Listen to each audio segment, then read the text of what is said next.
자, 말씀드린 대로 본투표 3일 앞둔 마지막 주말입니다. 이 마지막 주말 여야 후보들은 모두 자기들의 지지층 결집, 이 부동층을 끌어오기 위해서 안간힘을 쓸 겁니다.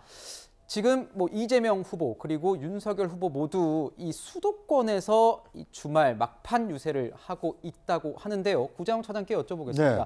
수도권에서 하는 이유는 있겠죠? 그렇습니다. 왜냐하면 그 전체 유권자의 절반 이상이 수도권에 이렇게 모여 있고 이제 마지막 지지층을 결집을 해야 되는데 물론 지역도 다 중요합니다만 가장 많은 유권자가 있는 수도권에서 이 중도 지지층의 어떤 지지를 더 끌어모아야 이 당선에 좀 유리하다 이렇게 양 후보가 다 인정을 하고 있는 것 같습니다. 네. 그러다 보니까 이번 이제 마지막 주말 유세를 이 수도권 유세에 좀 집중을 하고 있는 모습이고요. 더더군다나 이재명 후보의 경우에는 앞서 우리 사전투표에서도 살펴본 것처럼 그러니까 경기도지사를 지낸 대선 후보가 경기도에서 높은 지지를 받지 못한다면 다른 지역에서 얼마나 더 받을 수 있겠느냐. 이제 이런 회의론이 있기 때문에 네. 아마 수도권 유세에 좀 집중을 하고 있는 모습이고요. 마찬가지로 윤석열 후보의 경우에도 네. 가장 많은 유권자가 있는 수도권에서 유리한 고지를 선점을 해야만 전국적으로 고른 지지율을 바탕으로 당선할 수 있다. 이런 선거 전략이 오늘 유세 일정에 좀 담겨 있다. 이렇게 볼 수 있을 것 같습니다. 그렇군요. 네, 자, 지역, 수도권, 서울 공략을 하고 있고요. 자, 이번 대선에서 2030 청년층 그리고 여성의 표심에도 굉장히 많은 관심이 가고 있습니다. 왜냐하면요, 여론조사를 저희가 한번 같이 보겠습니다. 물론 이 후보와 이제 윤석열 후보와 안철수 후보 단일화 전의 여론조사이고요. 공표금지 전에 여론조사이긴 한데요. 보시다시피 2030 여성 중에서 아직 누구를 지지하겠다고 결정하지 못한 분들이 많은 걸로 보입니다. 이재명 후보 같은 경우에는 여성 전용 커뮤니티에 이제 글을 올려서 지지를 호소하는 그런 공을 들이는 모습도 보이고 있던데요, 교수님. 지금 아까 지역적으로는 수도권이에요. 네. 마지막 승부처가. 그리고 이제 지금 사실상 여론조사상으로 가장 잡히지 않는 영역이 여성입니다. 네. 30대, 40대 전업주부들이 제일 그 반응률이 굉장히 낮거든요. 그러니까 지금 여론조사상으로 안 잡히고 있다는 것도 하나고 부동층의 70%가 여성이에요. 네. 그러면 결과적으로 승부는 여성표를 누가 더 가져가느냐에 따라 가늠이 될 것이다는 것이 지금 이제 여론조사계에 이제 알려지는 그런 부분이기 때문에 네. 저는 이재명 후보의 입장에서는 실질적으로 그 아까 우리 커뮤니티 네. 여초 커뮤니티 같은 경우는 굉장히 많습니다. 한 100만 명에 가까운 그런 인원으로 구성이 되어 있는데 이분들은 굉장히 실행력이 강해요. 그러니까 실질적으로 표를 투표하는 그런 어떤 이 실행력을 담보하고 있는 그런 커뮤니티이기 때문에 이재명 후보는 아주 그 표를 받아내는 그 부분에 직접적으로 이제 노력을 한 것이고 그것들이 이제 파급 효과를 가져갈 때 여성들의 어떤 흐름을 잡아낸다 그러면 승기를 좀 얻어가는데 큰 도움을 받을 수 있겠다 이렇게 봅니다. 네, 그렇군요. 자, 이 후보 같은 경우에는 이 남은 시간을 인물론을 부각하는 데 쓸 것 같다 이런 얘기가 나오고 있습니다. 어떤 목소리 내고 있는지 들어보겠습니다. 대통령 유능하고 책임감 있고 경험 있고 이런 프로 검증된 실력을 가진 프로한테 맡기면 얼마나 좋겠어요. 그런데 만약에 초보 아마추어한테 맡기면 어떻게 되겠습니까, 여러분? 초보 아마추어 국정 연습하게 할 겁니까? 검증된 실력을 갖춘 프로에게 국가 경영을 맡기겠습니까, 여러분? 이재명 후보의 말은 나는 프로, 윤석열 후보는 초보 이렇게 얘기를 하고 있는 것 같은데요. 윤석열 후보도 오늘 경기도권에서 그동안 방문하지 않았던 지역들을 대상으로 이제 유세를 한다고 합니다. 동두천과 파주 등지에서는 국가 안보를 강조한다고 하는데요, 위원님. 네. 자, 인물론을 부각하는 이재명 후보와 이 윤석열 후보의 대응 어떻게 보십니까? 우선 인물 하면은 이제 도덕성과 능력을 우리 유권자들이 보죠. 도덕성이라는 측면에서는 이재명 후보가 안타깝지만 결코 높은 점수를 받기는커녕 굉장히 아마 낮은 평가를 받을 겁니다. 능력과 같은 부분에서는 그동안에 여러 가지 논란이 있겠지만 대장동이라든지 백현동이라든지 최근에 이제 다시 이제 보도되기 시작한 다른 지역이라든지 보면은 네. 이건 너무 부패했던 거 아닌가 하는 의혹이 있기 때문에 물론 그게 다 지금 수사나 재판을 통해서 확정된 거는 네. 아닌 의혹 상태이긴 하지만 네.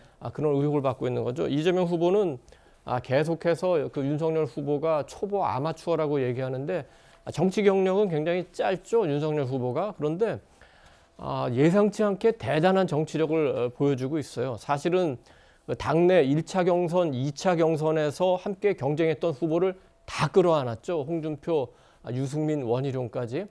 그리고 1987년 이른바 민주화 이후의 그 대선에서 네. 그 보수가 분열하지 않은 선거가 딱 한 번밖에 없습니다. 그게 2012년 대선이고 박근혜 그 대통령 후보가 보수 단일 후보로 나왔고 87년부터 계속해서 보수가 분열된 후보가 나왔습니다. 근데 이번에는 단순히 보수가 분열되지 않고 통합한 건 물론이고 중도까지 끌어안은 것은 이번 대선이 처음입니다. 그런 점에서 볼 때는 결과적으로 윤석열 후보가 대단한 정치력을 발휘해서 보수를 통합하고 중도까지 아울렀다. 이 정도면은 대통령으로서 충분한 정치력을 보여줬다. 이렇게 생각합니다. 네, 개인적인 입장 말씀해 주셨다고 정리하고 하겠습니다. 네. 그렇군요. 네, 자 그러면요. 자 이어서 또 저희가 분석을 해볼 부분은 단일화 관련입니다. 저 극적으로 며칠 전에 단일화가 이뤄졌는데요. 이에 대해서 여야는 의미 부여를 전혀 다르게 하고 있죠. 여당에서는 굉장히 경계하면서 깎아내리는 단일화의 의미를 좀 깎아내리는 그런 발언들을 이어가고 있는데요. 일단 목소리 준비했습니다. 들어보시죠. 단일화가 물 건너갈 때 나왔던 소위 이제 진행 일지 파일의 제목 못 만나면 깐다라고 했던 게 안철수 후보에다 보내는 이 공개 협박 메시지 이런 것이 아니었을까라는 의심을 받기에 충분하죠. 한밤중에 밀실에서 두 후보가 만나서 합당까지 합의를 했다. 이것은 상당히 의문이 가는 그런 대목입니다. 사실은 안철수 후보의 정치 생명을 놓고 거래가 있었던 건 아닌가. 네, 이제 뭐 정치 생명을 놓고 거래가 있었던 것 아니냐라는 그런 추정까지 하는 목소리를 들었는데요. 이렇게 여권에서는 이제 정치적인 야합 아니냐라면서 비판을 하고 있고 또 과거 2002년에 당시의 단일화 사례를 언급하면서도 분석을 이어가고 있던데요. 그렇죠. 단일화에 대한 부분은 제가 좀 이따 말씀드리고요. 좀 전에 이제 말씀하신 그 후보들의 도덕성 얘기를 안 하고 갈 수가 없어요. 도덕성이라는 것이 사실 국민이 평가하는 거거든요. 굉장히 상대적이고 그럼 윤석열 후보는 도덕적인가? 지금 사실은 뭐 본인뿐만 아니라 부인 그리고 장모까지 그 도덕적인 부분에서 굉장히 흠집이 많다는 얘기들이 많잖아요. 가장 우리 국민들이 특히나 청년들이 민감해하는 그 군 입대 문제에서 부동시 얘기 계속 나오고 있어요. 사실 이거 금세 확인할 수 있는 거거든요. 지금이라도 안과 가서 확인할 수 있는데 확인 안 해주고 있잖아요. 거기다 부인의 어떤 주가 조작 혐의, 장모는 뭐 말할 것도 없죠. 아주 다양한 형태의 혐의들이 지금 존재하고 유죄 판결까지 나와 있습니다. 이제 그런 부분들이 어떻게 보면 이제 이 호감을 떨어뜨리는 비호감의 선거를 만들고 있는데 지금 이재명 후보 같은 경우는 그래도 이제 본인 정책을 얘기를 해요. 그런데 지금 윤석열 후보는 본인 얘기를 하기보다는 이재명을 얘기를 합니다. 그러니까 이재명 후보에 대한 어떤 네거티브에 집중하고 있는데 사실 국민들은 이 시점쯤 되면 본인이 만들고 싶어하는 어떤 세상, 이런 정책들, 이런 얘기 좀 듣고 싶어 하는 거고요. 지금 단일화 얘기 잠깐 말씀드리면 사실은 단일화가 굉장히 당혹스럽게 만들어졌거든요. 그러니까 초기에 이제 뭐 안 후보가 먼저 제안을 했지 않습니까? 그리고 바로 또 결렬을 하고 그다음에 윤 후보가 최종 결렬을 하고 이틀 있다가 갑자기 뭐 기습 합의를 해요. 그 사이에 어떤 일이 있었는지 국민들은 몰라요. 왜 이게 문제가 되냐면 이 단일화 과정에서 국민들이 배제가 돼 있습니다. 그러니 이 부분을 이 단일화를 어떻게 좋게 받아들일 수 있겠어요.